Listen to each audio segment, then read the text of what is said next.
Episode की शुरुआत में जिया जो है अपनी ओल्ड पिक्चर देख रही होती है, जहां सोच रही होती है अभी तक ये पिक्चर को जू ने क्यों रखा है।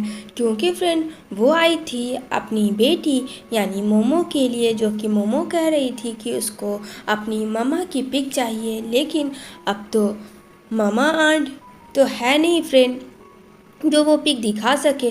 तभी यहाँ जू एंट्री लेता है अपने केबिन में, जहाँ देखता है कि जिया उस फोटो को देख रही है। एक सेकंड उसे ऐसा लगता है कि ये तो उसकी खुद की वाइफ है, लेकिन ये कैसी हो सकती, वो तो बहुत ज़्यादा अगली थी, यह तो बहुत ज़्यादा प्रीटी है। यहाँ पे वो बोलता है कि तुम क्या कर रही हो लेट नाइट मेरे केबिन में, और फोटोग्राफ्स को छीन लेता। जहाँ जिया बोलती है आई एम सो सॉरी, मुझे माफ़ करना, लेकिन स्लीप कर जाती है। और जैसे ही स्लीप करती है जू से पकड़ने की कोशिश करता है, लेकिन अनरोमांटिक इन दोनों के बीच में फ्रेंड किस हो जाता है।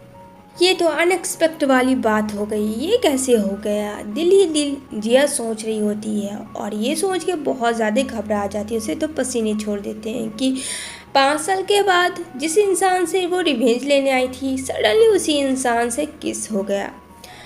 चलो तो आगे बढ़ते हैं फ्रेंड हम लोग, जहाँ वो बोलती है वो मैं बस मोमो के लिए आई थी, क्योंकि मोमो को अपनी मम्मा का पिक देखना था और मुझे ये कुछ फ़ोटोग्राफ्स मिले। जो कहता है तुम्हारी इतनी हिम्मत कि एक मेड होकर तुम मेरे केबिन में घुस जाओ, वो भी मेरा पर्सनल केबिन में।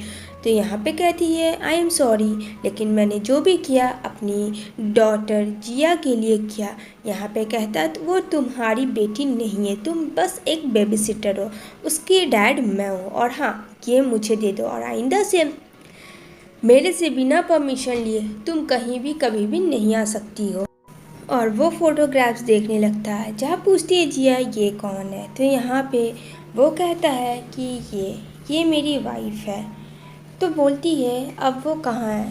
कहता है तुम्हें इससे क्या मतलब, सिर्फ अपने काम से मतलब रखो और जाओ यहाँ से। यहाँ पे जिया भी कुछ नहीं बोलती है, क्योंकि उसे फ्लैशबैक के सीन याद आ रहे होते हैं।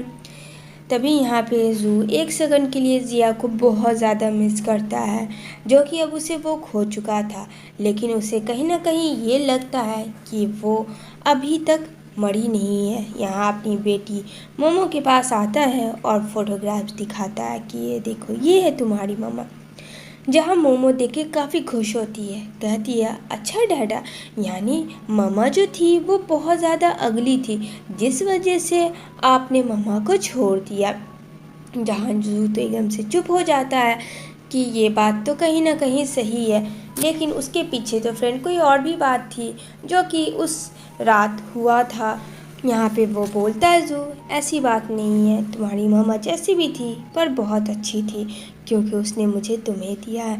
यहाँ पे बोलती है जिया के बारे में कि डैडा मामा जिंदी है, क्योंकि मुझे मेरे भाई ने बताया मामा का जो फेस था वो काफ़ी इंजर्ड हो गया था, जिसके वजह से उसका प्लास्टिक सर्जरी हुआ। यहाँ पे जो है फ्रेंड जी मोमो के सारी चीज़ें बता रहा था जब वो हॉस्पिटल में था, तो अपनी मामा का स्टोरी जहाँ मोमो सुन रही होती है, और यहाँ पे कहती है कि यानी मामा अगली थी अब बहुत ब्यूटीफुल हो गई है।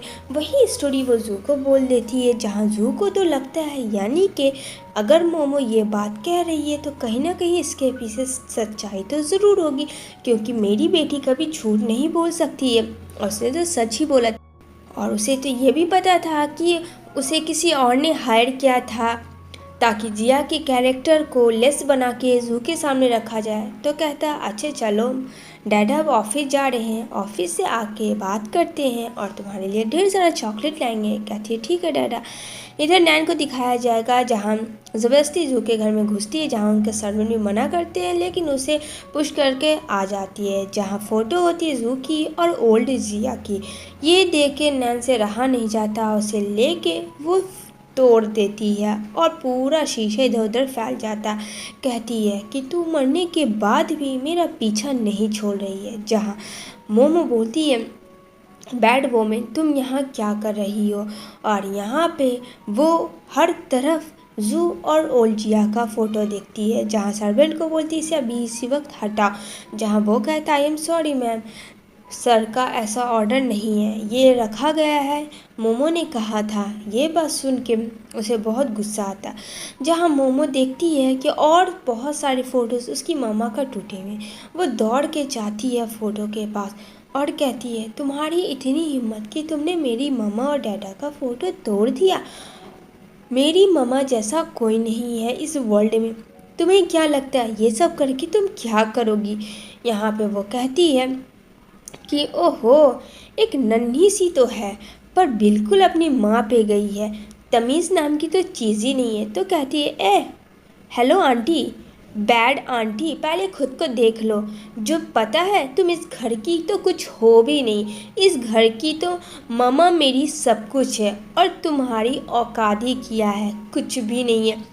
नैन एकदम गुस्से में आ जाती है ये सब सुनते हुए और बच्चे मोमो को एकदम पूरे से पुश करने लगती है। कहती है, मोमो तुम्हारे ये सब करने से कुछ भी नहीं होगा, क्योंकि डैड तो मेरे मामा से ही प्यार करेंगे और मेरी मामा अगली नहीं, बहुत ही ब्यूटीफुल है। समझ में आई तुम्हें मेरी बात? मेरी मामा जैसा कोई नहीं है और तुम इस घर की तो कुछ हो भी नहीं। मैं तुम्हें धक्के मार के इस घर से निकाल दूंगी, ये मेरा तुमसे चैलेंज है। नैन कहती, पिद्दी सी तो लड़की है और बोली तो इसका देखो। वो उसे मारने आती है लेकिन जिया उसे रोक लेती है।